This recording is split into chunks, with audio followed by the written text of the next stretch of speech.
Hello friends, welcome to the new episode of my channel. আমি হরিত্র। এখন এই ভিডিওর মধ্যে আমরা কথা বলবো যে ডেমন সিটি বলে একটি জাপানিজ ফিল্ম নিয়ে, যেটা নেটফ্লিক্সে রিলিজ করে গেছে। হিন্দি ডাবিংও অ্যাভেলেবেল আছে এবং হিন্দি ডাবিং কিন্তু বেশ ভালো ছবিটা।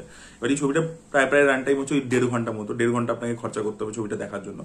এবার দেখুন ছবিটা, এটা একটা বেসিক্যালি একটা কোনো ম্যাঙ্গা থেকে আর কি অ্যাডাপ্টেড। সেই ম্যাঙ্গাটার ব্যাপারে আমার আইডিয়া নেই সেটার মধ্যে কি আছে, বাট ম্যাঙ্গার অ্যাডাপ্টেশন বলেই আমি দেখতে ইন্টারেস্টেড হয়েছিলাম আর কি।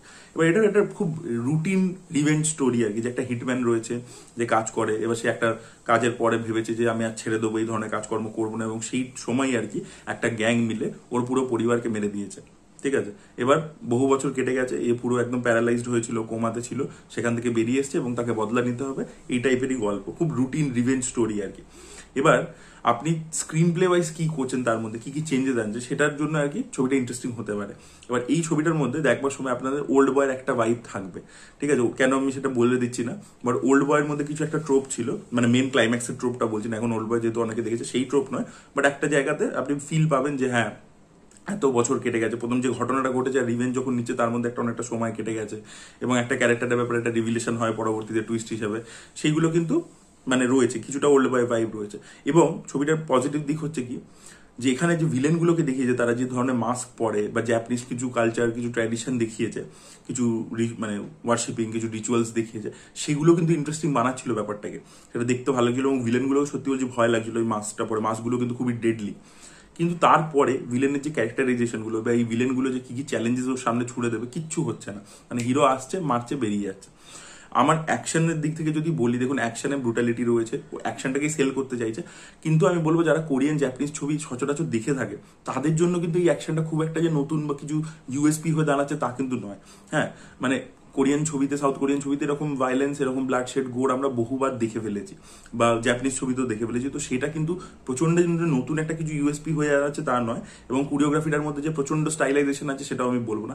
একটা জায়গা পার্টিকুলারলি আমার ফাইটটা খুব ভালো লেগেছে, একটা হসপিটালের সিন আছে যেখানে ওকে মারতে আসে, আর ও তখন প্রায় ওরকম প্যারালাইজড আর কি। সেখান থেকেও কিভাবে লড়ে, কি করে, সেই সিনটা কিন্তু খুব র এবং খুব অন্যরকম ভাবে আর কি প্রেজেন্ট করা হয়েছে। সেই সিকোয়েন্সটা দেখতে খুব ভালো লাগে। বাট বাকি সিনেমা জুড়ে ভায়োলেন্সটা তো ইউএসপি হচ্ছে না। সেকেন্ড হচ্ছে ভিলেনের ক্যারেক্টারগুলো না খুব ওয়ান ডাইমেনশনাল, এবং কিছু জায়গা আর কি খুব ফানি লাগছে। মানে আসছে, মারছে, বেরিয়ে যাচ্ছে আর কি, কোনো চ্যালেঞ্জ ছুড়ে দিতে পারছে না, কোনো কনফ্লিক্ট আসছে না।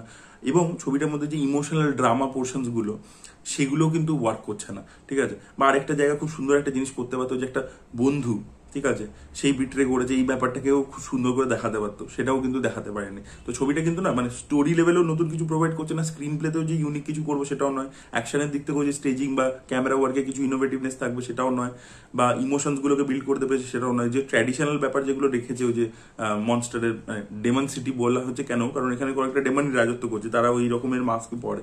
সেই কালচারটাকেও যে গল্পের সাথে খুব ইন্টিগ্রেট করে খুব সুন্দর করে দেখাতে পেরেছে, বা সেটা একটা কোনো সিগনিফিকেন্স আছে, কোনো মাইথোলজিক্যাল, সেটাও কিন্তু খুব ভালোভাবে যে এস্টাবলিশ হয়েছে তা কিন্তু নয়।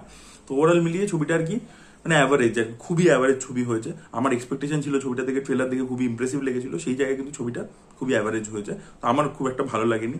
আপনারা যদি দেখেছেন ডেমন সিটি, এবং যদি আপনারা খুব আপনাদের এক্সপোজার না থাকে সাউথ কোরিয়ান কন্টেন্ট বা জাপানিজ ফিল্মের অতটা বেশি এক্সপোজার না থাকে, তাহলে কিন্তু আপনারা এই ছবিটা দেখলে আপনাদের ওয়ান টাইম ডিসেন্ট লাগবে আর কি। কিন্তু যে মুহূর্তে আপনার অনেক ছবি দেখা হয়ে গেছে, তখন আপনি যদি এটা দেখেন, চেক আউট করেন, তাহলে কিন্তু এটা অতটা এফেক্টিভলি আপনার জন্য ওয়ার্ক করবে না। তো এই ছিল আমার বক্তব্য ডেমন সিটি বলে ছবিটা নিয়ে, যেটা নেটফ্লিক্সে মুক্তি পেয়েছে। আপনারা যদি কেউ দেখেছেন, আপনাদের কি ওপিনিয়ন অবশ্যই কমেন্টে জানাবেন। এই ভিডিওটা ভালো লেগে থাকলে লাইক করুন, শেয়ার করুন, চ্যানেলকে সাবস্ক্রাইব করতে ভুলবেন না। Bye bye.